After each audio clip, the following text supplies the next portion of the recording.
quand je recrute quelqu'un qui a une expertise forte, s'il n'est pas capable de m'expliquer avec des mots simples ce qu'il fait, alors ça va pas. Et d'ailleurs, à contrario, les fois où j'ai fait ce mauvais choix de faire confiance et de me sentir complètement subjuguée par un expert qui commençait à me parler de tout, enfin, avec son jargon où je comprenais rien, je me suis dit waouh, ok, il est incroyable et tout ça. En fait, ça s'est systématiquement mal passé. Il s'agit pas c'est pas une question de je fais pas confiance et donc voilà, mais c'est juste on fait pas de la technique pour la technique, on fait des choses au service d'un business qui lui doit être extrêmement lisible, compréhensible, etc. Donc cette capacité à vulgariser, je pense que c'est très important. Salut Charlotte. Salut Cyril. Écoute, ravi de te recevoir dans ce podcast CEO Confidence. Moi, je suis très heureux de t'inviter aujourd'hui pour parler de différentes choses.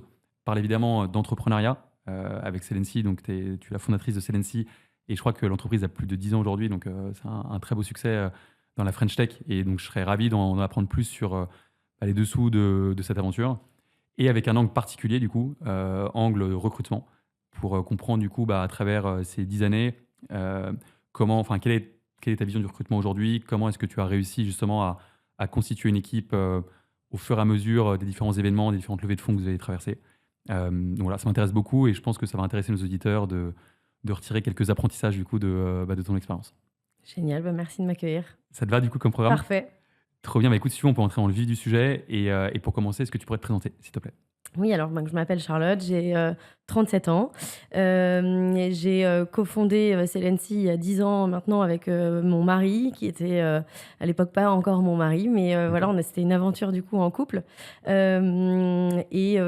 donc, je me suis beaucoup épanouie dans cette aventure parce que c'était vraiment un projet qui était un projet passion au départ, pas du tout opportuniste, vraiment une passion qui s'est transformée en un projet, une belle mission entrepreneuriale et depuis qu'on a effectivement bien fait grandir. Et par ailleurs, je suis aussi maman de 3 enfants, je vis à Paris depuis très longtemps maintenant et je prends beaucoup de plaisir dans toutes ces petits sujets de vie, ces développements. Écoute, génial. Et du coup, Selency, pour ceux qui ne connaissent pas, est-ce que tu peux expliquer un peu ce que c'est et donner quelques chiffres pour donner les ordres de grandeur? Selency, c'est une marketplace, donc vraiment une plateforme qui rassemble d'un côté des vendeurs qui sont essentiellement des professionnels, donc des brocanteurs, des antiquaires, pour les aider à vendre en fait leur mobilier, leurs objets de décoration sur un site dédié, un site qui valorise aussi leur offre. Et cette offre, elle est au service d'acheteurs qui, eux, sont principalement des particuliers, mais aussi des professionnels. Et l'idée de Selency, c'était de dire, donc, au-delà de digitaliser, si je puis dire, la brocante et de la rendre plus désirable, plus facile aussi, plus accessible, l'idée, c'était vraiment d'avoir une vraie curation, de proposer un angle très déco en fait, à cette brocante pour faire de Selency une nouvelle marque de déco, à la fois unique et éco-responsable. Ok. Et là, aujourd'hui, du coup, aujourd'hui, vous vendez, je sais pas, vous avez combien de vendeurs sur la plateforme, combien de clients, tu peux donner quelques chiffres là-dessus ou... Alors, Selency existe, donc on s'est lancé en 2014, donc ça fait effectivement plus de 10 ans maintenant. C'était Brocante Lab d'ailleurs à l'époque. Exactement, c'était Brocante Lab. On a changé de nom en cours de route. On a opéré 3 levées de fonds successives qui nous ont permis de financer notre développement et notre croissance. Aujourd'hui, on est une grosse trentaine de collaborateurs dans l'équipe. Et la boîte, donc le Selency sert et outils, on va dire, plus de 5000 marchands en Europe au quotidien. Donc, ce sont nos partenaires réguliers. Et on a plus d'1 million de visiteurs chaque mois qui viennent découvrir le site, toutes ces pépites qui arrivent aussi tous les jours. Trop bien. Et du coup, toi, tu as toujours eu envie d'entreprendre. Enfin, comment est venue cette idée si tu peux nous raconter un peu la genèse du coup de Brocante Lab à l'époque ou de Selency aujourd'hui? Carrément. Écoute, non, moi j'ai un profil business à la base, donc j'ai fait mon école de commerce, j'ai commencé à bosser plutôt en marketing, commercial. Je me suis rendu compte assez rapidement que ce qui me plaisait, c'était plutôt les petites structures et que je me sentais plus à l'aise dans des structures très agiles où je pouvais avoir un rôle un peu couteau suisse et je me m'épanouissais plus dans ce type de structure. Mais en fait, Selency, je me suis pas dit, tiens, je voudrais monter une boîte, qu'est-ce que je lance? C'est en fait, à ce moment-là, quand j'ai démarré dans ma vie professionnelle, j'ai eu mon premier appart, j'ai commencé à pas mal chiner pour meubler, pour décorer, etc. J'avais évidemment mes contraintes de temps, de budget et tout ça, mais j'avais vraiment envie d'avoir quelque chose de très authentique et quelque chose qui me ressemble. Et donc j'ai passé beaucoup de temps dans des brocantes, beaucoup de temps sur le Bon Coin à chercher, glaner pour trouver vraiment la pièce qui me correspondait.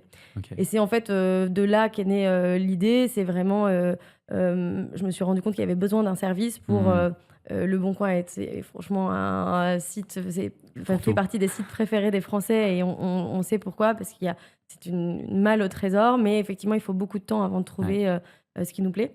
Et à l'époque, en tout cas, il y avait très peu de services par ailleurs. Donc Celency est vraiment né pour créer à la fois cette curation et apporter en effet tout un tas de services. Moi, c'est un projet passion qui répondait au départ à, j'ai envie de dire, mon besoin. J'ai juste voulu m'assurer que c'était aussi peut-être le besoin d'autres personnes qui cherchaient aussi cette pièce authentique. Okay, donc tu t'es lancé à ce moment-là. Et du coup, en plus, Maxime, du coup, donc, ton mari t'a rejoint. Enfin, comment ça s'est fait puisque du coup, c'était ton idée, du coup, de ce que je comprends initialement. Enfin, est-ce que tu peux me raconter un peu les débuts, justement, quelle était la première équipe de Celency au départ? Ouais. Alors écoute, moi j'ai quitté mon job, donc ça faisait 2 ans que je travaillais. Je discutais pas mal avec Maxime, donc mon mari à l'époque, de ce projet. Lui, lui voulait absolument monter un projet entrepreneurial, donc lui était en quête d'un projet. Et moi j'avais cette idée-là que j'avais pas forcément... je savais pas trop comment la transformer, j'avais pas forcément les outils, les connaissances, etc. Lui travaillait à ce moment-là dans un réseau qui s'appelle le réseau Entreprendre Paris. Et donc, il avait connu beaucoup de modèles, pas mal de modèles de marketplace. Il avait rencontré beaucoup d'entrepreneurs. Donc, il m'a beaucoup aidé. Et donc, au départ, c'était vraiment pro bono en me disant, tu vas faire ton aventure. Moi, je fais la mienne. De toute façon, entreprendre en couple, c'est absolument pas recommandé. Donc, en fait, on va chacun faire notre histoire. Et finalement, lui a eu du mal à trouver le projet qui fitait avec ses attentes. Moi, j'ai eu du mal à trouver l'associé qui matchait avec mes valeurs, ma vision, une bonne complémentarité évidemment technique. Je dirais déjà ces 3 éléments-là. C'était pas facile de trouver. Et donc, le jour du début de Celency, Max m'a dit, historiquement, Brocante Lab m'a dit, je vais t'aider à livrer, je vais t'aider à faire les factures, etc. Donc, il était un peu... l'homme de l'ombre, j'ai envie de dire au départ. D'ailleurs, il a pas mal été sur la partie back-office tout au long de l'aventure. Mais voilà, il m'a aidé sur les débuts. Puis en fait, il a vu qu'il y avait un beau potentiel sur ce projet, que ça pouvait aussi bien matcher. Et donc, on a amorcé quand même la boîte vraiment à 2. J'ai fait vraiment la phase amont avant que le site ne sorte et vraiment ne sorte de terre. J'ai passé 10 mois un peu solo sur le projet. Mais après, donc Maxime m'a rejoint. Et puis très vite, on a fait rentrer 2 collaboratrices. C'était des femmes à l'époque qui nous ont aidés sur l'aventure. Et qui sont toujours là d'ailleurs, les 2 collaboratrices? Et écoute, sur les 2, il y en a une qui est toujours là. Après 11 ans. Et qui s'est occupée, c'était assez audacieux de notre part, parce que cette personne qui nous a rejoint dès le départ, on a eu un profil commercial qui nous a aidé à structurer ce réseau de marchands professionnels, donc les brocanteurs antiquaires. Et on a quelqu'un qui nous a aidé sur la partie éditoriale. Donc ça peut sembler assez atypique pour une marketplace de miser sur le contenu. Mais en fait, c'est ce qui nous a permis de créer, je pense, une marque forte, parce qu'on a beaucoup misé dès le départ sur le contenu des réseaux sociaux, du CRM, etc. Et on s'est beaucoup fait connaître d'ailleurs par notre newsletter. Et c'est comme ça qu'effectivement, elle a fait un peu... on a co-construit la marque ensemble. Mais c'est vrai que c'est audacieux, parce que moi, du coup, je connaissais même Brocante Lab, donc c'est Celency. C'est vrai que c'était assez connu. Vous avez très vite investi sur la marque. Alors que pour une marketplace, tu pourrais te dire, je vais me reposer sur mes marchands et qui potentiellement vont attirer, l'offre va attirer la demande, quoi. Toi, du coup, tu avais une stratégie différente là-dessus. Dès le début, tu as eu cette vision de brand en disant. Complètement. Il y avait vraiment l'idée de dire, je veux pas un site serviciel, parce que d'une part, je suis quand même sur. Alors, il y a une partie de pièces que l'on vend qui sont des pièces fonctionnelles, en tout cas qui vont répondre à des besoins fonctionnels de la maison, de nos intérieurs. Mais il y a beaucoup de décorations qui sont des objets plaisir, des objets coup de cœur, et donc avec une dimension émotionnelle qui est très forte. Et donc, je me suis dit, en fait, il faut absolument qu'on crée le plaisir d'être sur la plateforme, mais aussi de rencontrer ces pièces, qu'on crée quelque chose qui soit... dans lequel on ait une vraie confiance, qu'on crée une relation en fait avec ce curateur, en fait, qui était un peu notre rôle au départ, de dire on va proposer une curation, une sélection de pièces. Donc oui, j'ai voulu investir très tôt sur la marque, et je pense que c'est quelque chose qui nous a... ça fait partie des bons paris et des bonnes réussites de Celency. Ouais. Il sait que cette marque soit si réputée aujourd'hui et connue. Oui, alors je pense qu'on a une notoriété qui est plus importante que la taille réelle de l'entreprise. Mais c'est une bonne chose. Mais c'est aussi une bonne opportunité. C'est qu'en fait, je pense que la marque a toujours eu un peu un coup d'avance. Et oui, on a pris une place assez... On est identifié en tout cas sur notre marché, notre industrie du mobilier de la décoration, à minima en France. Ok. Et si on revient du coup au début, donc tu as fait tes premiers recrutements. Je trouve que ce qui est très dur au début quand tu es une jeune entreprise, c'est que, en plus, toi, tu étais une jeune entrepreneur. T'avais du coup, donc tu commençais à miser sur ta brand, mais ta brand n'était quand même pas encore très connue, je pense, à l'époque. Tu avais peu de budget. Enfin, je crois que tu as commencé très vite à faire une levée. Tu as fait une première levée, un premier seed, je crois. Ouais, exactement. Et comment est-ce qu'aujourd'hui, comment est-ce qu'avec le recul, tu as réussi à recruter au départ, sans budget, avec une marque qui était encore peu connue et avec peu d'expérience est-ce que tu peux nous expliquer un peu comment tu as réussi à faire ça? Mais moi, je pense que l'entrepreneuriat sont des aventures humaines. Donc, en fait, j'ai mis dans ce projet, et comme j'avais une démarche qui n'était pas du tout opportuniste, et comme je te dis, c'était vraiment un projet passion, j'ai vraiment mis tout mon cœur et toute mon énergie dans ce projet. Et donc, en fait, quand je rencontrais des gens, que ce soit pour des collaborateurs, que ce soit des prospects, que ce soit des clients, etc., j'avais une démarche qui était ultra sincère. Et je pense que ça m'a permis de fédérer autour de moi des gens qui cherchaient cette sincérité, cette authenticité, en fait, qui est du coup une vraie valeur chez Celency. Donc, je pense que ça a pas mal touché, ça a pas mal permis de fédérer. Et je crois que c'était assez différent aussi, peut-être de la manière, même dans notre marketing, la manière dont on parlait à nos clients, c'était très sincère. Et je pense que du coup, ça nous a permis de nous démarquer. Et donc, cette valeur d'authenticité, de sincérité, elle m'a permis de fédérer, d'embarquer, et de faire avec aussi peu de moyens, parce qu'en fait, tu déploies des énergies d'hommes, de femmes que tu rassembles autour de toi, qui vont être animés par cette passion que tu leur transmets aussi. Je pense qu'il y a un vrai sujet de passion, d'hommes et d'authenticité. Oui, parce qu'en fait, c'est vrai que les premiers recrutements, c'est vraiment du sales. Enfin, pour ceux qui l'ont déjà expérimenté quand tu es entrepreneur et que tu n'as pas grand-chose, en fait, tu te vends toi, quoi. Et c'est vrai que du coup, ils vendent une authenticité, une passion. C'est peut-être le meilleur moyen de réussir à attirer en plus les bonnes personnes dans ton aventure qui vont acheter cette passion. Et je pense qu'il y a aussi un sujet qui nous a quand même beaucoup aidé, c'est que on va se le dire, le sujet est quand même est désirable, on va dire sexy. Enfin, tu vois, on parle du mobilier, de la décoration. Ça parle à beaucoup. On est peu ou prou tous concernés quand même par ces enjeux-là. Alors, je suis plus ou moins passionnée, mais en tout cas concernée. Donc, ça parle à beaucoup. C'est assez désirable. Et puis, nous, on avait assez vite notre démarche engagée, notamment pro-environnementale, écologique, tu vois, avec l'idée de remettre en circulation des pièces de seconde main, etc., a été aussi... nous, on s'est vraiment nourri de cette vision qui est... Franchement, on a cheminé avec Celency sur notre engagement, mais ça nous a permis d'aller chercher aussi des talents qui avaient envie aussi de répondre à leur quête de sens, de trouver un sens dans leur job, de trouver... Donc, je pense qu'on a eu un peu les deux facettes, le côté désirable et le côté durable. Et ça nous a sans doute beaucoup aidé pour fédérer. Et tu as en tête, du coup, un recrutement à l'époque... pas qui a tout changé, mais un recrutement en tout cas qui était très important, déterminant dans l'aventure de Celency. Et aujourd'hui, tu dis heureusement qu'on l'a eu et heureusement qu'on a réussi à le recruter, cette personne. Ouais. Il y en a beaucoup évidemment, parce que c'est jamais l'histoire d'une personne. Et donc, c'est toujours des moments où c'est difficile mais quand même, il y a une personne en effet à laquelle je pense qui nous a accompagnés pendant pas mal d'années. Florian, qui a été notre CEO, qui nous a vraiment aidés, qui a pris en main tout le sujet des opérations. Et je pense qu'on avait vraiment largement sous-estimé les enjeux opérationnels auxquels on allait devoir faire face dans le mobilier et la décoration. Alors, autant c'est désirable, mais la partie back, elle est un peu moins. C'est assez compliqué. On ship pas, on n'expédie pas une commode comme on expédie un t-shirt. C'est beaucoup de complexité, et d'autant plus en marketplace, avec du coup des multiples, tu vois, des milliers de points de collecte et des milliers de points de distribution in fine.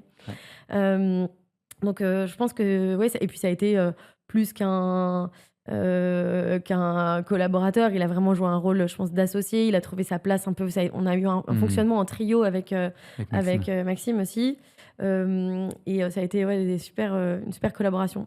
Et du coup, si on creuse un peu ce recrutement, tu peux nous raconter comment tu as rencontré Florian, du coup, tu te souviens ou pas, et comment est-ce qu'aussi, est-ce que tu as eu un doute au moment de le recruter, ou est-ce qu'au contraire, tu as eu une forte conviction?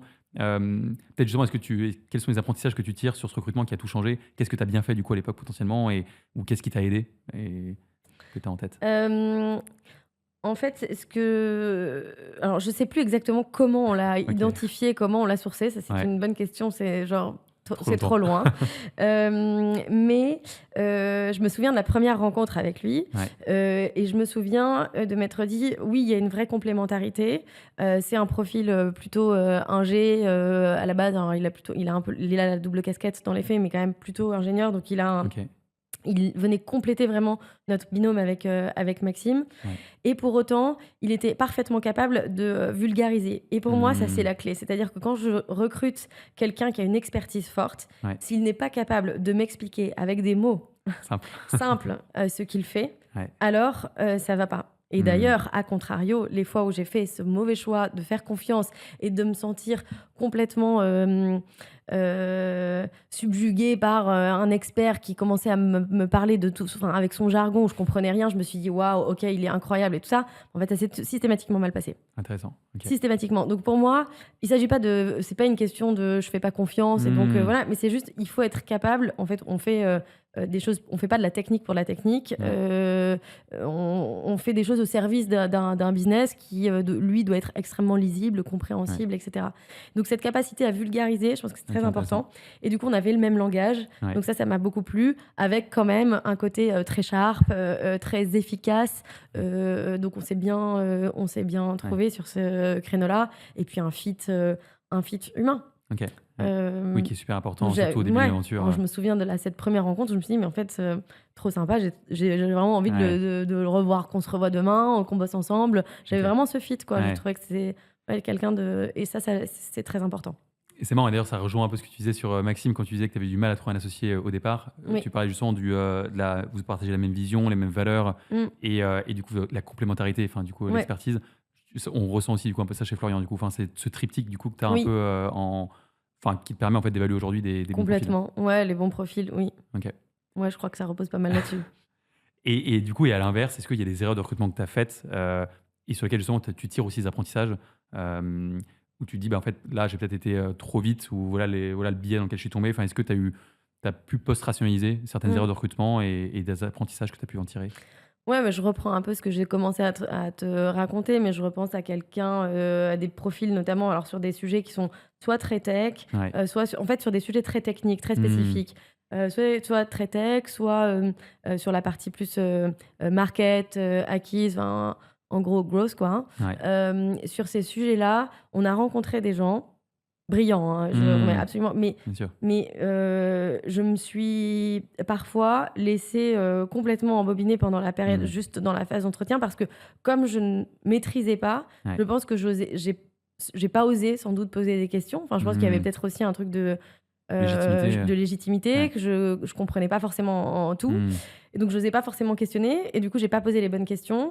Ou je questionnais et j'avais en face des réponses trop techniques et je n'osais pas reposer une question. Parce qu'en fait, c'est souvent ça. Je pose une première question, mais on va me répondre et en fait, je comprends rien à la réponse. Mais j'ose pas dire que je comprends pas parce qu'en fait, c'est pas possible. Et donc, en fait, tu te fais complètement avoir. Et à la fin, tu te retrouves avec des personnes qui ont sans doute des grandes compétences et des grandes capacités, mais qui ne sont absolument pas adaptées à l'entreprise, en tout cas à nos enjeux, et qui n'arrivent pas en fait à se mettre au service d'une problématique. Donc je pense que le trop d'expertise qui n'est pas capable de vulgariser, pour moi, ça a toujours été un échec. Et voilà. Et puis après, j'ai quand même rapidement pris du recul aussi sur le sujet de de la formation, des expériences passées. Tu vois, quand tu vois sur un CV, tu te dis personne a fait telle école, est passé par telle boîte et tout ça, tu te dis attends, c'est forcément une star, quoi. En fait, non. Oui, on est vachement biaisé par... Et en fait, il y a beaucoup de... Il faut tout mettre dans un contexte. Une personne, elle a pu briller dans un contexte particulier parce que la boîte, à ce moment-là, avec celle... c'est pas qu'une question, c'est jamais un individu, c'est un groupe d'individus, un ensemble. Et donc ça, il faut le prendre en compte. Je crois que ça a été parfois des erreurs, en tout cas. Ok. Et justement, du coup, c'est intéressant ton apprentissage sur justement, être capable d'avoir en face de toi quelqu'un qui est capable de vulgariser. Du coup, tu as des questions aujourd'hui que tu poses, de manière assez pratico-pratique, il y a des choses que tu fais systématiquement en entretien aujourd'hui qui te permettent du coup de tester cette compétence, entre guillemets, de vulgarisation, de communication. Alors, c'est une bonne question. Je pense que oui, sur certains métiers. Le seul sur lequel je suis pas allée, c'est vraiment la partie tech, quoi, Ouais, où je me ouais. suis remise quand même à des experts, des personnes en qui j'ai confiance dans l'équipe pour OK. recruter et pour valider les compétences, la Technique, connaissance, ouais. etc. OK. Et je vais questionner la personne sur le Mmh. pourquoi elle fait ça. En fait, c'est surtout le pourquoi elle fait ça, qu'est-ce qui Ouais. l'anime. En fait, c'est ça que Oui, je veux comprendre, qu'est-ce qui anime vraiment. Donc, qu'est-ce que moi, je suis animée par cette passion, ce projet, etc. Mais un profil tech, par quoi est-ce qu'il est animé? Est-ce qu'il oui, est animé par l'idée d'innover, d'avoir son propre code et de créer, de développer chaque jour? Est-ce que c'est vraiment être au service nous, d'utilisateurs et mmh, voilà. Ça, c'est important de le comprendre et en l'occurrence, côté tech, j'ai besoin d'avoir des gens bien sûr. qui aiment servir, Le aiment business, développer des choses qui ouais. vont servir à des utilisateurs, qui vont servir le business et Mmh. qui veulent être connectés au business. Ça, OK. c'est important. Ouais. Et après, non, et sur les autres métiers, j'avoue que je suis rentrée un peu plus, je pose des questions. Enfin, j'hésite pas à poser en effet des questions alors qui sont propres à chaque Bien sûr. métier, mais pour comprendre un peu ce que ça veut dire, quoi. Enfin, ok, tu as fait ça, est-ce que tu peux m'expliquer en fait? Ouais. Mais j'ose dire maintenant en entretien, mais je l'ai fait même avec des postes très high level. Enfin, juste imagine-toi que j'ai 5 ans et en fait, il faut que tu m'expliques qu'est-ce que quand tu as fait Ouais. ce projet-là, explique-moi Ouais, tout à enfin, fait. par quelles Ouais. étapes tu es passé et comment tu as réussi ça, tu vois? Pour pas se faire voilà, essayer de les faire parler comme s'ils s'adressaient à des enfants. Pas mal. Je pense que ça les met dans une posture où ils sont obligés effectivement de vulgariser et si à ça, ils n'y arrivent pas, c'est que Oui, bon. c'est que ça va être compliqué et comme tu Mmh. disais aussi, ne pas avoir peur de dire: «En fait, je comprends pas ce que tu dis». Parce que Exactement, en fait, c'est si tu comprends exactement. pas, c'est peut-être plus son problème que le tien, quoi. Mais exactement, Ouais. carrément et je pense qu'au départ, j'étais pas assez dans cette Ouais, c'est posture. Je intéressant. me disais: «Attends, mais ça va pas, en fait, je connais pas». Mais en fait, il est pas demandé à un founder, à un CEO de connaître Mmh. tous les métiers de son entreprise. Ouais, Par contre, il lui est demandé de poser les bonnes questions pour être sûr de recruter les bonnes bien personnes. sûr. Ouais, Ça oui. OK. Trop bien et du coup, donc on a parlé aussi donc là, donc de la genèse de Celency. Ouais. Ensuite, vous avez du coup levé pas mal de fonds. Enfin, du coup, vous avez levé du coup en 2014-2015, j'ai vu, 2018 et 2022, donc 4 levées, si je dis pas de bêtises. Oui, en fait, on a fait un tour de seed, on va dire, au début OK. 2015. Après, on a Ouais. fait un premier tour vraiment en 2016, OK. puis 2018 et 2022, ouais. OK. Et du coup, donc en plus, vous avez vu des gros fonds. Enfin, j'ai vu Axel qui a investi chez vous. Aujourd'hui, Credev aussi qui est rentré en dernier tour en 2022. Mmh. Ces levées de fonds, quels impacts est-ce qu'elles ont eu justement sur ta capacité à recruter? Enfin, je suppose que du coup, quand tu lèves des fonds, en plus, c'était une époque où la tech était en forte croissance, où il y avait une grosse tension en plus sur le marché d'un point de vue talent. Comment est-ce que toi, tu as appréhendé cette période où il fallait staffer vite? Est-ce que tu peux nous raconter justement, est-ce que ta méthode de recrutement elle a un peu changé? Celency en plus à l'époque devait être beaucoup plus désirable, encore plus, vu la croissance que vous faisiez, la marque que vous aviez et l'équipe que vous aviez aussi à ce moment-là. Est-ce qu'il y a des choses qui ont changé à ce moment-là et est-ce que tu peux nous raconter un peu cette période? Alors effectivement, c'était quand même une période assez faste et je pense que les levées de fonds ont été, des bons outils, Ouais, de recrutement, ouais. clairement. Une fois de plus, je pense que c'est une période quand même qui me paraît, en tout cas dans la tech, et dans notre environnement, tech, notamment de marketplace, dans nos types de modèles et Ouais. cetera. C'était effectivement une phase un peu d'Eldorado. Je pense qu'aujourd'hui enfin, tout a quand même pas mal, évolué. Ouais. Mais à l'époque, c'est vrai que ces levées de fonds, lever significativement, permettaient de donner de la crédibilité à l'entreprise et donc Mmh. c'était un outil effectivement de recrutement et surtout le nom en fait que tu faisais rentrer, chez toi, dans ta Ouais. société, te donnait aussi de la crédibilité. Effectivement, ça nous a permis, je pense, d'aller chercher, des talents, et une fois de plus de les attirer que c'était pas une question de moyens. Ouais. C'est pas qu'on n'a pas surpayé, on n'a jamais surpayé les gens, on Mmh. n'a pas, c'était pas trop notre je pense que c'est pas la C'est culture, votre culture, ouais. de Celency. Donc on n'a jamais, extrêmement bien payé. Je pense qu'on était sur les prix de marché, Ouais. mais on s'est montré en effet, plus attractif parce que, il y avait la confiance de fonds, parce qu'on avait, levé et cetera et que c'était sans doute un gage de confiance pour l'entreprise. Bon, dans les faits, je pense qu'aujourd'hui une entreprise n'est plus attendue que sur sa capacité Ouais, à lever, c'est clair. mais oui, à l'époque, OK. c'était surtout ça. Et du coup, est-ce que vous avez réussi justement à garder cet équilibre qui était, du coup, réussir à déployer assez vite ces fonds, qui passaient souvent du coup par du recrutement et en même temps préserver justement la culture dont tu parlais et la qualité de l'équipe? Moi, j'ai l'impression de mon regard extérieur, mais peut-être que je me trompe, mais que beaucoup d'entreprises ont peut-être surrecruté, Mmh.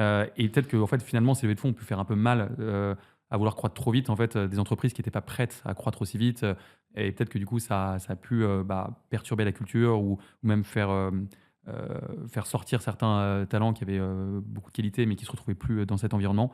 Est-ce que toi, ça a été le cas ou pas? Non, en fait, alors déjà, on n'a jamais été non plus, tu vois, des centaines. Je pense que maximum chez Celency, on était peut-être 80, tu vois, collaborateurs. Donc ça reste des petites équipes, quoi.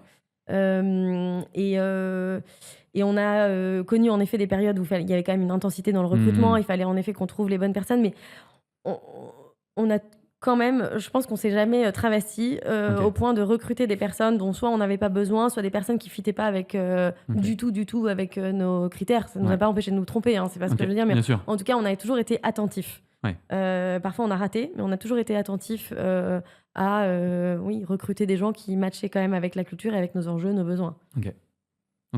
Donc non, pas. Donc, ça s'est passé. Je trouve que oui, après il y a eu des phases, enfin voilà, il y a eu des phases, il y a des phases où il y a plus d'intensité, on se demande un peu comment on va gérer. Mais je crois que la force de Celency, et je pense que je suis peut-être pas la bonne personne ici derrière ce micro pour en parler, il faudrait interviewer d'autres, les anciens, tu vois, et des personnes qui sont parties, qui sont plus concernées par le propos.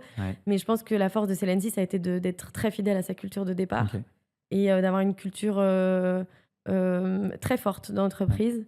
Avec des gens qui aujourd'hui ont noué des liens et reviennent souvent nous dire qu'ils n'ont jamais reconnu des modèles pareils, quoi.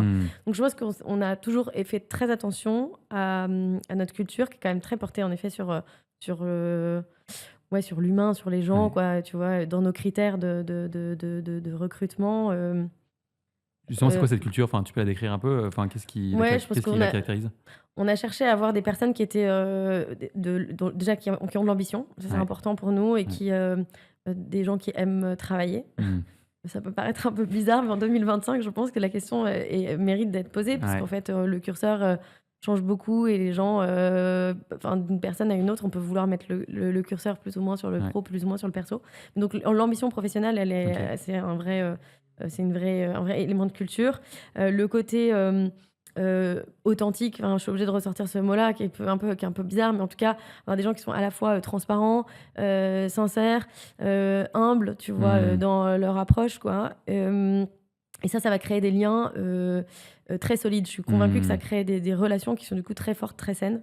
Donc des gens qui sont lisibles, quoi. Qui ont le côté effectivement un peu débrouille. Je pense que même quand on a eu des moyens, on n'a jamais tu vois, on parlait de la marque au début. Cette marque, je suis à l'aise de dire qu'on l'a construite avec des bouts de ficelle. Franchement, on n'a jamais vraiment surinvesti dans la marque. J'ai jamais eu des dizaines de milliers d'euros de budget pour faire des choses, etc. Pas du tout. On l'a fait, et du coup, tu fais les choses avec beaucoup plus de... une approche héroïste, plus pragmatique. Et tu mets forcément beaucoup plus d'amour aussi dans les choses, tu vois, plus de passion. Donc voilà. Mais je dirais que oui, en effet, la démarche entrepreneuriale, c'est aussi évidemment un critère. Donc ambition, authentisme et débrouille, quoi. Carrément. Intéressant. D'ailleurs, je trouve que l'authentisme, tu l'expliques bien, et c'est assez rare en plus. Enfin, moi, j'ai rarement vu une startup qui revendiquait ça. Enfin, parce que je pense que ça colle aussi bien à notre culture d'entreprise qu'aux pièces qu'on vend. Enfin, tu vois, c'est un peu un tout. Je crois que c'est un tout. Ça nous caractérise bien, je pense. Ok, trop bien. Et toi aussi, en tant que fondatrice, du coup, tu as vu quand même ton entreprise vachement changer. Enfin, en plus, c'était un peu ton bébé. Enfin, c'est ton idée de départ. Du coup, passer à 80 personnes, à quel point est-ce que aussi toi, ça t'a... Enfin, est-ce que tu as aimé cette étape-là? Vous êtes monté à 80. Est-ce que tu as trouvé ta place aussi? Enfin, je trouve que c'est aussi une question que souvent pas l'entrepreneur se pose, parce qu'il y a des profils un peu builders qui adorent le début. Et justement, avec des bouts de ficelle, réussir à faire quelque chose de grand et réussir à construire une première brique. Et après, du coup, cette partie un peu plus de scale que vous avez vécu avec Celency, comment est-ce que toi, tu l'as appréhendé en tant que fondatrice? Est-ce que ça t'a plu? Comment tu as trouvé ta place aussi? Je pense que ça peut être intéressant de comprendre ça. C'est une bonne question. Je pense en effet que je fais plus partie, de la team builder que de la team scale, tu vois, gestion, ou peu importe, mais en tout cas les étapes d'après. Après, c'est vrai que je les ai associés aussi à des étapes de la boîte qui ont été sacrément compliquées. On a une écoute historique qui est compliquée. Tout ça correspond aussi à des moments où le marché s'est complètement retourné, etc. Donc, il y a eu beaucoup de choses qui font que sans doute je l'ai vécu un peu plus dans la douleur que la phase de construction. Mais je pense que j'ai quand même j'ai plus une appétence je suis plus entrepreneur. Ouais, j'aime bien embarquer ces petites équipes, avoir des, enfin, tu vois, les débuts, embarquer des gens avec moi et co-construire et faire tous juste en sorte de faire avancer la machine, quel que soit ton métier, ton champ d'intervention. Et pas, Mmh. moi, dès que ça commence à rentrer un tout petit peu trop dans des cases, ça me tend un peu. OK. Parce que les gens rentrent dans un schéma enfin, qui est pas ma culture, et du coup, j'ai du mal à être, à comprendre. Je suis peut-être pas assez empathique, je sais pas, mais j'ai du mal à comprendre la personne qui veut juste faire ses heures, ce qui lui est demandé, puis qui rentre chez lui. Bah, moi, ça me dépasse. Je me dis: «Mais c'est tellement triste une vie professionnelle comme ça, que je comprends pas», et donc je préfère effectivement, je pense que je préfère les débuts. OK, et du coup, et aujourd'hui d'ailleurs, c'est un peu ce que tu enfin, je crois que vous avez C'est recruté ce un que DG, chez CNC. exactement. Et c'est ce que je retrouve complètement en C'est ce moment, parce que donc, on a recruté un DG, moi je me relance sur un projet, très entrepreneurial au Ouais. sein de Celency, OK. qui est un studio, d'archi, vraiment, B2B, donc un métier de service, après un métier qui était très tech, au service de professionnels. Donc Ouais. je change, de typologie, de clients, de projets, de métiers. Enfin, je redémarre tout, et je suis extrêmement excitée par ce projet. C'est génial. Mmh. Et donc là, aujourd'hui, tu as une petite équipe avec toi que tu as construite pour Donc là, t'accompagner voilà, là-dessus? on redémarre un truc tout petit. J'ai Ouais. une personne avec moi en interne, OK. et une stagiaire. Donc OK, on génial. redémarre le truc à 3, et je trouve ça formidable. Il y a tout, en fait, l'apprentissage, je trouvais aussi beaucoup plus grand dans les phases Mmh. de début, quoi. On Ouais. apprend à vitesse grand V, quand après effectivement 8-10 ans de plateforme, enfin, tu vois, d'un Ouais. métier très tech, j'étais du coup sur un rôle qui était quand même très product, quoi. Bon, Mmh. j'étais surtout sur la brand et Sur le le produit, marketplace, mais ouais. forcément très produit aussi. Bon, je dis pas que j'ai fait le tour, mais je pense que sans doute aussi je porte plus, enfin, tu vois, c'est bien de faire rentrer des personnes qui vont apporter un nouveau regard. Ouais. Et je pense que tu vois plus les choses Oui, de la même manière, ouais. tu vois plus les choses de la bonne manière, sans Ouais. doute.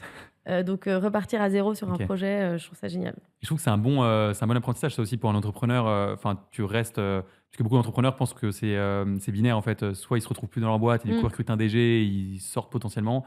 Soit, en fait, ils restent un peu Mmh. dans un rôle qui leur convient plus et du coup, ils sont plus très heureux. Et je pense que du coup, la croissance sur l'entreprise s'en ressent. Toi, tu as réussi à faire, en fait, à combiner un peu les deux, parce que tu restes Ouais. chez CLNC avec du coup une nouvelle aventure que tu vas te créer. Mmh. Et en même temps, tu restes dans la maison mère, entre Oui, guillemets, oui, où oui. la marketplace va continuer de grandir avec un DG. Et Mmh. aussi avoir l'humilité, entre guillemets, de se dire, bah, c'est peut-être quelqu'un qui va être meilleur que moi pour la phase d'après Complètement. et qui va avoir ce. Je pense qu'il y a souvent, quand les entrepreneurs veulent partir, c'est souvent un sujet d'ego, Ouais, qu'on se le dise. ouais. Et comme tu l'as compris, c'est pas forcément dans mes valeurs et tout ça. Et je pense que j'ai aucun mal à Mmh. accepter qu'il y a des gens qui sont bien meilleurs que nous. Et je pense que je suis absolument ravie de l'arrivée du DG qui va prendre les choses différemment et sans doute bien mieux que ce qui a été Ouais. fait ces derniers temps. Donc je pense qu'il y a un sujet d'ego, et effectivement que je n'ai pas. Et puis après, il y a des opportunités. C'est-à-dire que là, on a identifié une opportunité, un potentiel Mmh. relais, levier de croissance pour la suite pour Celency, que je pense être capable pour le coup d'amorcer, de porter. Bon, voilà, maintenant je touche du Ouais, bois à moi voir aussi. où tout ça va nous mener, mais je pense qu'il y a une opportunité, et donc elle fait sens. Voilà, je suis OK. très à l'aise dans ce rôle et dans cette aventure. Ouais, bravo. Hâte de suivre du coup Merci. ce nouveau studio. Et, et je crois que bah, du coup, bah, justement, avant de recruter ce DG, je crois que vous avez traversé un PSE chez CLNC. Ouais. Pareil, je trouve que c'est des sujets dont peu de gens parlent et je pense que beaucoup d'entreprises d'ailleurs ont traversé ces sujets-là dans la tech, notamment ces dernières années. Peut-être est-ce que tu peux nous expliquer comment est-ce que déjà, ma première question, ça serait comment est-ce qu'on prend une décision aussi importante? Enfin, est-ce que vous avez eu un process avec Maxime du coup à l'époque et comment voilà comment a été prise cette décision? Je pense que ça peut être intéressant de comprendre ça. Alors, c'est une bonne question. Bah, écoute, la décision, elle se prend tout simplement, grâce à ton DAF qui fait quand même tes points mensuels et qui te Ouais. permet d'avoir une vue, très claire sur, ton runway, et te dire: «Mais en fait, là, on prend pas la bonne, direction», Mmh. dans une phase qui est extrêmement critique côté, levée, où, les fonds sont quand même on est plutôt dans une phase de tension, Mmh. où les investissements sont relativement, ralenti, pour ne pas dire gelé, dans Ouais. certains secteurs, et donc il faut qu'on gagne du temps de vie. La réalité, c'est une réalité au départ financière, Mmh. qui te permet de prendre des décisions qui sont, au départ, je pense qu'on a été un peu timide, on a pris des décisions avec le board, notamment avec nos actionnaires. On s'est dit: «Bon, on va ralentir un peu la croissance, on va freiner un peu le marketing, puis ça va passer, quoi». Ouais. en fait, tu te rends compte que tu gagnes pas tant de points de vie que ça, quoi. C'est pas suffisant. En tout cas, sur nos modèles, une fois de plus, c'est qu'ils sont des modèles à faible marge, avec des gros coûts HR et marketing, qui sont un peu les deux poches, tu vois, sur lesquelles on pouvait effectivement jouer. Donc, tu commences par jouer effectivement sur le marketing, qui est quand même plus facile à mener. Et puis, en effet, au bout d'un moment, on se rend compte que c'est pas suffisant et qu'il faut assumer en fait ton rôle d'entrepreneur et ton rôle à ce moment-là, qui est un rôle de dirigeant en fait. Et comment je fais pour m'assurer que cette boîte, elle traverse la phase de crise dans laquelle on est, comment je m'assure qu'elle passe la vague en fait. Il n'y a pas 10 solutions. Okay. Donc on a essayé d'améliorer. En fait, on a fait du coup cette prise de la décision en effet d'organiser ce PSE et de se séparer du coup d'une bonne partie de notre masse salariale. Ouais. C'est des décisions qui sont très difficiles, très lourdes, et notamment, évidemment, sur le plan émotionnel. Alors, il y a des enjeux derrière de restructuration, d'organisation qui sont aussi assez colossaux. Mais la première phase et la première digestion, c'est un sujet émotionnel. Surtout quand, une fois de plus, tu l'as compris, on a mis beaucoup de cœur dans le recrutement. On a eu à cœur de construire une équipe avec laquelle il y avait un super, avec un super fit, à la fois d'expertise, d'expérience, mais aussi humain, etc. Et donc, c'est un crève-cœur, en effet, quand il faut se séparer de ces personnes. On se sent responsable. Donc, comment est-ce que je vais gérer le rebond de ces personnes-là, etc. Tout ça était difficile. Ok. Et comment, du coup, tu choisis justement les équipes que tu vas couper potentiellement? Enfin, c'était... Là, pour le coup, je pense que c'est extrêmement rationnel. C'est des décisions. Alors, autant la partie émotionnelle, c'est juste la gestion, comment dire, le ressenti, il est émotionnel. Mais la décision, elle est forcément archi-rationnelle. C'est comment je peux... quel est en fait un peu le minimum... on s'est posé quel est le minimum pour que cette boîte vive, en fait, quelles sont les ressources minimum pour réussir à faire tourner l'entreprise. Ça, les bonnes questions à se poser. Qu'est-ce qui est de l'ordre du nice to have, quoi, versus du must have. Enfin, c'est un peu ça les questions. Et donc ça, on l'a fait sur chaque métier et pas sur chaque personne. Tu raisonnes en métier, quoi. Et absolument pas en personne. Et après, quand il y a tu vois, il n'y a pas d'arbitrage à faire entre des personnes. Ce sont des métiers qui sont coupés. Et non pas des personnes. Donc c'est comme ça qu'on l'a fait. Ok. Et toi, ton rôle de fondatrice, du coup, dans tout ça, donc tu disais que forcément, il y avait une part d'émotionnel évidemment forte, même si c'est basé sur une décision rationnelle. Toi, comment est-ce que tu as agi en tant que fondatrice? Est-ce que tu aurais des conseils peut-être à donner sur... puisque les phases de croissance sont assez exaltantes et peut-être plus faciles à appréhender, ces phases-là, peut-être moins. Et est-ce que toi, tu as tiré aussi des apprentissages sur la posture, sur le rôle qu'un fondateur doit jouer dans ce contexte? Ouais. Écoute, ça fait partie des choses, je pense qu'on a plutôt bien réussi quand même chez Celency. Alors, c'est effectivement c'était pas une joie et pas du tout un moment marrant, mais je pense qu'on l'a bien appréhendé, cette phase. Pour différentes raisons. La première, c'est qu'on était très serein et qu'on avait suffisamment travaillé pour être sûr de notre décision et des décisions de coupure, de restructuration que l'on prenait. Donc, on était très serein. Ça, c'est la première chose. Donc, ça te demande un peu de boulot, de revenir et de pas faire les choses. Enfin, t'es obligé de Mais c'est important d'avoir une assise solide quand Exactement. Donc, à la fois, il y a un enjeu de rapidité, parce que c'est toujours une question, elle cache derrière. Donc, il faut aller vite quand même dans ces décisions-là. Et en même temps, il faut quand même avoir le temps de les digérer pour être sûr de prendre les bonnes décisions. Je pense qu'on était suffisamment serein sur les arbitrages qu'on faisait. Et puis, la deuxième chose, c'est qu'on a beaucoup, beaucoup travaillé la communication. Et on l'a fait en totale transparence avec les équipes. C'est-à-dire qu'on a vraiment montré et présenté la situation cash de l'entreprise, donc où on en était, voilà. Enfin, c'était très transparent et très pédagogique. C'est-à-dire qu'on leur demande pas c'est pas à eux de prendre la décision, c'est pour vous expliquer que cette décision elle est nécessaire pour la survie de l'entreprise, puisqu'on est tous ici rassemblés pour faire vivre et grandir cette entreprise. Là, nous, notre rôle de dirigeant, c'est de dire on va pas dans la bonne trajectoire, donc on doit agir autrement et on doit réagir. Et voilà, du coup, on n'a pas vraiment d'autre choix que d'opérer ce plan.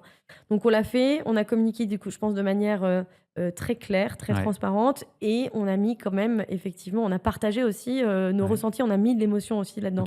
C'est-à-dire, ça n'a pas été une annonce froide, uniquement rationnelle. On a ajouté effectivement cette approche, je dirais, un peu émotionnelle à la communication, avec des temps de discussion, des temps de parole, enfin, tu vois, des petits groupes pour échanger, etc. Tout s'est fait de manière très constructive, très bienveillante, quoi. Et je pense que c'est la clé. Pour moi, s'il y a transparence et bienveillance, un plan, il se gère. Ok, intéressant. Et bien, donc le triptyque, quoi, bien préparer la décision pour être sûr de ce qu'on fait. Dans l'annonce, essayer de le plus transparent possible sur les raisons qui vous ont poussé à faire ce PSE. Et enfin, mettre de la bienveillance, une couche émotionnelle, puisqu'effectivement, c'est quand même un moment dur pour tout le monde. Et je dis transparence, j'insiste vraiment sur ce mot, parce que très peu d'entrepreneurs, quand on le voit, il y en a très peu qui montrent... Enfin, tu vois, les gens sont un peu... Je sais pas, j'ai l'impression que c'est une culture aussi qui est très Frenchy. Enfin, genre, on montre rien. Enfin, tu vois, ouvrons-nous un peu. Quoi. C'est quoi le risque, en fait? Là, tu vas juste chercher de la compréhension. Tu vas désamorcer énormément de choses. Tes équipes vont te comprendre. Et donc, c'est très bien de partager, une fois de plus, quand ça va très bien et quand ça va un peu moins bien. Être capable de montrer que on va être partagé, quoi. Communiquer en transparence sur les chiffres, et les gens comprennent et ont besoin de ça, en fait. Ça les engage à fond. Oui. Nous, on a ressenti, en fait, à l'issue de ces moments d'échange, ces communications qu'on avait faites, on a senti un regain les gens ont eu envie de porter le projet. Un espèce de... une mobilisation des équipes. Il n'y a pas eu... Alors, bien sûr, tu traverses plusieurs phases. Donc, tu as une première phase... qui est un peu phase un peu de surprise, voilà. Et puis après, il y a très vite une phase de reconstruction et un engagement qui s'est mis en place. Ils nous ont vraiment bluffé. Ok, trop bien. Et il y a des choses, du coup, est-ce qu'il y a des erreurs ou des choses que tu aurais fait différemment où tu dis, tiens, ça par contre, peut-être qu'avec le recul, ce que je te souhaite pas, mais... Non, mais c'est prendre des décisions plus rapidement. Enfin, tu vois, je pense que, comme je te disais au départ, sans doute avec le board, avec nos actionnaires, on a pensé que ça pouvait passer et qu'on pouvait juste, peut-être en ralentissant un petit peu, éviter tel ou tel recrutement, rompre telle ou telle période d'essai, ça suffirait. Non. Il y a un moment, en fait, tu as les choses devant, comme ça, en face de toi, puis tu veux pas complètement voir. Je pense que le rôle de l'entrepreneur, c'est pas se mettre de hier, de pas se raconter d'histoire, quoi. Donc, le plus tôt tu prends les décisions, le mieux c'est pour tout le monde. Ok, intéressant. Et donc aujourd'hui, donc là vous avez un modèle plus, je sais pas si vous êtes rentable, vous êtes dans un chemin vers la rentabilité, en tout cas. Oui, almost là, on peut dire qu'on est quasi rentable. Là. Trop bien, on a traversé, tu vois, ça a été un gros switch, quoi, d'une boîte qui perdait plusieurs millions par an à une boîte quasi rentable. Oui, je crois qu'on a fait quand même une bonne partie du chemin. Et du coup, donc c'est vrai que c'est une nouvelle phase pour Celency, peut-être avec une nouvelle croissance, mais peut-être plus maîtrisée, du coup, avec cet enjeu de rentabilité. Quelle est ta vision, toi, du coup, alors tu nous as un peu parlé quand même, donc avec le nouveau studio que tu veux monter en B2B, mais quelle est ta vision pour Celency sur les prochaines années, avec, du coup, suite à ce PSE et suite à, du coup, au recrutement de ce nouveau DG? Est-ce que tu peux nous parler un peu de l'avenir de Celency que vous prévoyez? Ouais, bah écoute, je pense que nous, notre mission chez Celency, c'est toujours la même. Donc déjà, on est entreprise à mission. Alors, elle n'est pas écrite comme ça, notre mission, mais en tout cas, la mission plutôt marketing, c'est vraiment de créer les lieux de demain avec les meubles d'hier. Donc, toujours être cette marque, puisque je peux parler de marque, qui mise sur l'ancien, sur la seconde main pour habiller, meubler les intérieurs d'aujourd'hui et de demain. Donc ça, c'est notre mission. Et pour y arriver, pour moi, la vision, elle est claire, c'est qu'il faut revenir à un schéma d'entreprise quelque part un peu plus traditionnel. Et en fait, ces modèles de marketplace qui ont créé un peu toute la frénésie des 10 dernières années, en se disant, en fait, c'est le modèle sur lequel il faut miser, le modèle parfait. Et du coup, dans toutes les industries, on a commencé sur toutes les verticales, on a adressé le marketplace, c'était vraiment très en vogue. Oui, la marketplace est en vogue, mais attention, et je pense qu'on n'a pas encore vraiment prouvé la performance de ce modèle. Donc nous, notre enjeu, plus que... je vais raccrocher à la vision, mais notre enjeu, c'est de montrer la pérennité et le côté durable, viable de la marketplace, et de montrer qu'on est capable de construire une boîte autonome, quoi, en fait, d'avoir un modèle qui n'ait pas besoin de faire ses levées de fonds tous les 24 mois pour financer sa croissance, quoi. je pense qu'on revient à des modèles un peu plus traditionnels, Ok. créer des boîtes qui génèrent du cash, quoi, en fait. Ouais. Hein. Faut Ouais. dire les choses. On fait du Sans réinventer business. la roue. Non, mais voilà, c'est pas rien de Ouais. révolutionnaire, mais je pense qu'on a un peu perdu on a un peu perdu pied, quoi. Ouais. Il y a un moment, une boîte, c'est fait Ouais. pour générer de l'argent. Ouais. Et c'est quand même marrant parce que votre vision quand même donc effectivement il y a d'un côté donc cette marketplace la rendre viable en croissance et prouver que le modèle est solide Mmh. et en même temps aussi du coup j'ai l'impression que du coup tu as cette vision de créer comme des business annexes enfin du coup d'avoir enfin comme si cette entreprise à mission mais du coup que le marketplace soit pas l'unique produit ou Complètement, parce que je proposition de pense valeur et que qu'aujourd'hui, c'est encore, on est en cours de démonstration et on ouais. essaye de montrer que ce business, effectivement, je pense qu'on va arriver à quelque chose de Mmh. stable. De là à dire que le modèle est capable de cracher demain Ouais. et tu vois, de générer Ouais. suffisamment de revenus pour être archi rentable et tout ça, Ouais. je ne sais pas. OK. Et c'est pour ça que je préfère creuser Ouais. et identifier des Anticiper, ouais. nouvelles sources, effectivement, de revenus qui, elles, sont enfin, tu vois, des sources de revenus à meilleure marge, etc. Ouais. Je pense que oui, OK. c'est quand même, là encore, moi, mon rôle de dirigeante pour la suite, quoi. Ouais. OK. Et voilà, donc on veut rester fidèle à notre mission, à tu vois, aux valeurs de Mmh. l'entreprise, mais essayer d'explorer aussi des nouvelles pistes. Mmh. Et notamment, je pense qu'effectivement, le B2B en fait partie, avec ce projet d'accompagner des projets de rénovation hôtelière, de Ouais. l'archi jusqu'à la livraison, tu vois, Ouais. l'exécution, pas uniquement porter la partie déco, mais Bien sûr. vraiment y Ouais. compris la partie archi, les OK. travaux, etc. Donc voilà, à suivre. Affaire à suivre. Affaire à suivre. C'est encore trop tôt pour dire si ça va vraiment, à quel point ça va être bénéfique et est-ce que c'est ça qui va tirer la machine Ouais. demain? Je ne sais pas. Mais en tout cas, je pense que la marketplace a encore du travail pour prouver une Mmh. maxi renta. OK. Et justement, tu aurais un recrutement de rêve sur les prochaines années où tu dis, bah, tiens, peut-être que j'aurais besoin peut-être de ce profil pour les prochaines années ou pour les prochains mois pour réussir justement à, à réussir Mmh. cette ambition. Bah, moi, je me dis que ce serait bien quand même. Là, si j'avais vraiment tu vois, des gros moyens illimités, Ouais, je prendrais bien quand même un expert avec moi parce que là, j'adore cette phase où ok, j'apprends ouais, énormément du B2B, des ouais, hôtels, de ouais, l'archi, de la ouais, maîtrise d'exé, du chantier, etc. Il y a beaucoup de technicité aussi dans ouais, ces métiers. C'est encore c'est une clair. autre tech, mais Ouais, c'est assez technique. J'ai bien besoin d'experts, ok, oui. ouais. Donc, Donc sur la partie architecture, enfin sur la partie ouais, je pense que je maître prendrais d'œuvre. plutôt un expert, ouais, archi, qui a fait aussi des chantiers de rénovation Ouais, hôtelière. ok, Un archi aguerri sur l'hôtellerie, ok, oui. ok. Bon, Ça s'il me nous écoute. ça me ferait gagner pas mal de temps, je pense. Ok, trop bien. Mmh. Et peut-être dernière question du coup pour finir cet épisode. Quel serait le conseil que tu donnerais du coup à un entrepreneur qui se lance dans la tech ou non d'ailleurs, ou dans peut-être dans un modèle PME peut-être plus rentable, mais quel conseil tu donnerais peut-être d'un point de vue recrutement, constitution d'équipe au démarrage? Moi, je pense que c'est important de se faire confiance Ouais, et de laisser de la place à l'intuition. ok. Et je pense que, dans le business, parfois, on essaye un peu de l'étouffer, Hmm, pour, beaucoup rationaliser et hmm, cetera. C'est bien, ouais, mais c'est pas suffisant et ok, l'intuition est clé. ok. Écoute, ce sera un beau mot de la fin. Merci beaucoup Charlotte pour ton Merci à temps, toi, c'était Cyril. super intéressant. Merci, trop sympa. À bientôt, À salut. très vite.